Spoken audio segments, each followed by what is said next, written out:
무리의 수가 약 120명이나 되더라. 그때에 베드로가 그 형제들 가운데 일어서서 이르되 형제들아 성령이 다윗의 입을 통하여 예수 잡는 자들의 길잡이가 된 유다를 가리켜 미리 말씀하신 성경이 응하였으니 마땅하도다.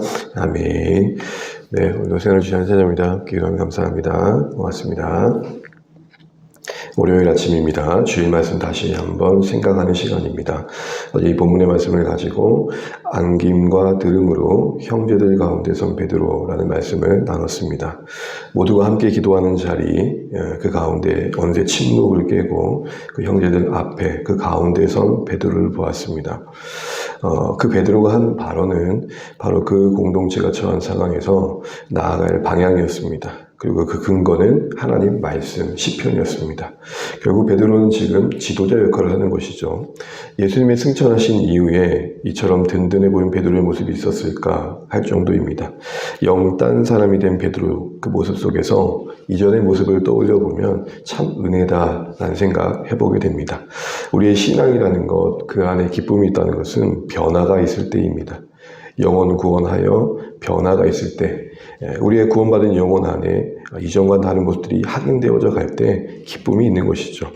이런 기쁨이 베드로와 함께했던 공동체 가운데 있었던 것입니다. 아마 이전에 베드로를 생각했던 자들 입장에서는 참 멋지다라는 생각하지 않았을까요? 예수님 역사를 붙잡고 그리하지 마옵소서 했던 베드로가 아닙니다. 남들보다 늘 앞서가며 위에 설려있던 베드로가 아닙니다. 공동체 가운데 서 있습니다. 그때 가운데 서 있다라는 의미는 뭐였습니까? 섬김의 자리에 있다라는 것이죠. 그런데 여러분, 베드로가 이렇게 서는 게 쉬웠을까요? 그도 한 인상으로서 또 실패했던 과거를 떠안고 있는 입장에서 쉽지 않았을 겁니다. 그의 실패는 뭡니까?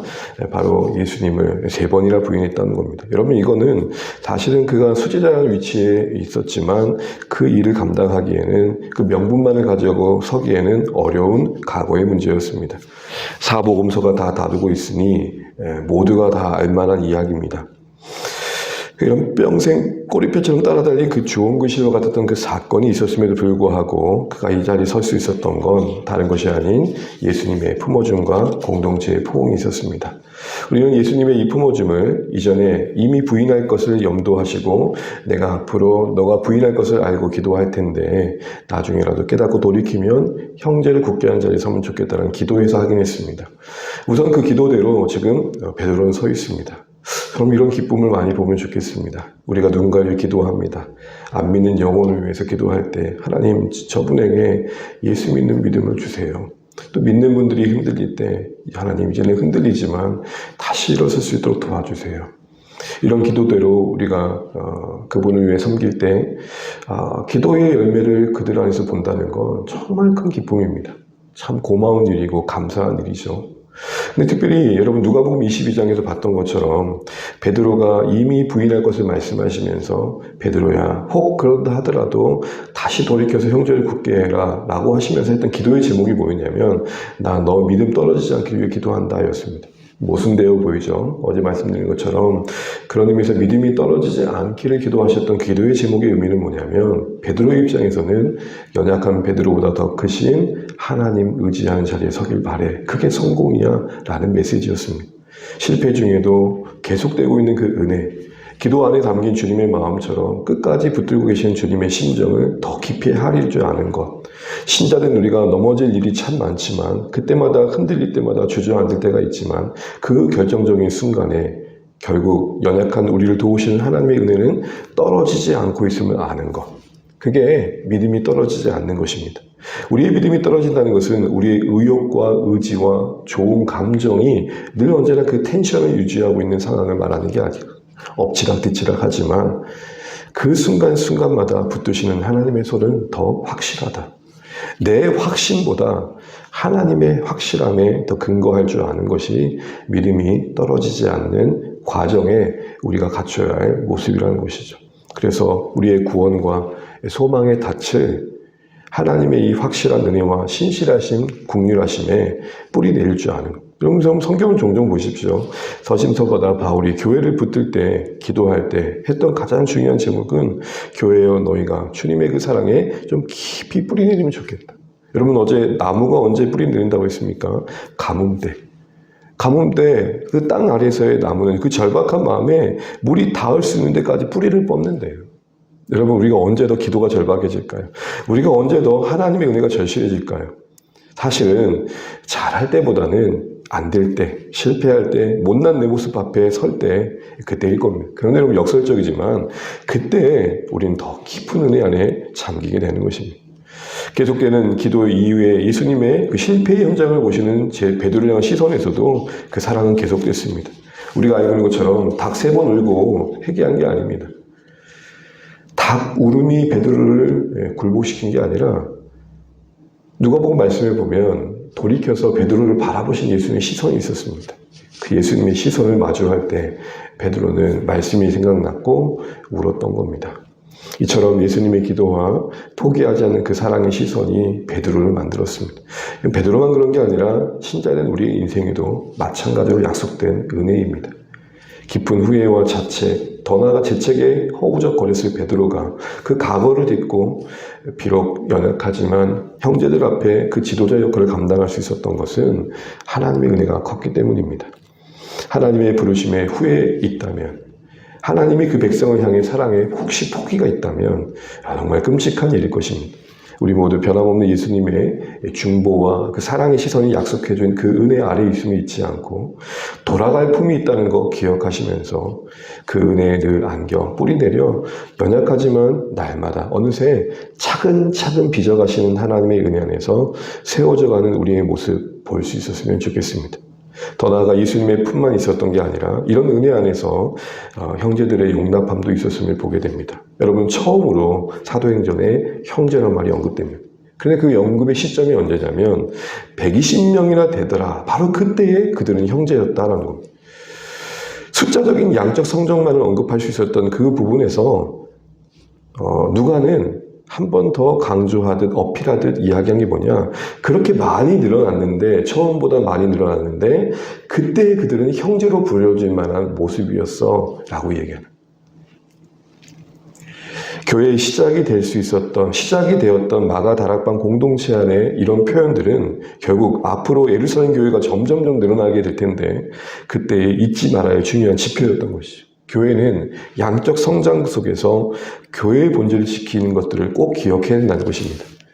우리가 앞으로 주 안의 교회가 세워져 갈 때, 하나님의 은혜 안에 조금씩 자라갈 때 우리의 내면의 서로의 관계의 깊이는 더 그것을 받쳐줄 수 있는 모습이어야 됩니다. 내연의 확장이 외연의 확장으로 가는 게 건강한 것이죠. 어쨌든 이런 분위기 속에서 오늘 베드로가 서 있는 겁니다. 무슨 말이죠? 베드로도 뭔가 자신이 대단한 존재이기 때문에, 잘났기 때문에 서 있는 게 아닙니다. 형제들이 용납해 줬기 때문에 선 거죠. 마가의 다락방의 기도의 형식이 어떠했는지 우리는 상상할 수밖에 없지만 아마도 주구장창 주여만 하지 않았을 겁니다.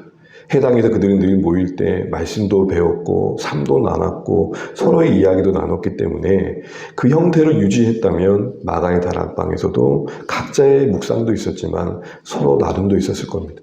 그런 가운데 서로 이해되어져 가며 형제가 된 분위기 속에, 여러분 베드로 옆에 누가 앉은지 모르지만 야고보와 요한과 대화 나누지 않았을까요? 나 예전에 이 3번 부인했던 거 너무 가슴 아파. 야고보가 그랬을 겁니다.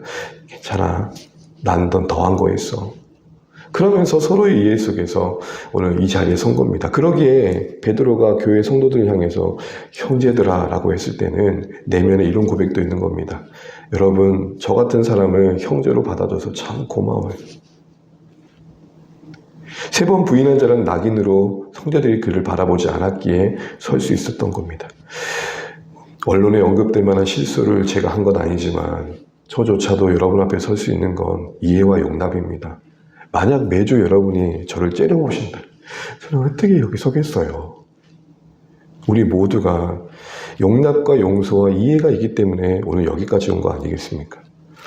그러기에 여러분, 오늘 지난주 봤던 것처럼 어떤 가치의 이치로 모인 그 공동체의 내면은 사랑으로 채워진 이 모습 속에서 우리가 사역을 해야 되지만 사역만 하는 곳이 아닌 사랑이 있는 곳이 되면 좋겠고, 그 사랑이 만든 사역이 만들어져 가면 좋겠습니다. 서로의 서툰 모습을 이해해주고 관계적 성장을 통해서 공동체에 다워져가는 이 사도행전의 모습이 우리 모습 되면 좋겠습니다. 본격적인 복음의 사역의 확장 앞에 왜 하나님께서는 말씀 속에 이런 것들을 우리에게 보게 하실까요? 앞으로 사도행전을 써가는 교회 되려면 관계적 성장이 받쳐져야 한다 아니겠습니까? 이를 위해서 여러분 우리 각자가 해야 될 일이 있을 것입니다. 더 기도해야 할 부분들이 있을 거고 더 기다려줘야 될 부분들이 있을 겁니다.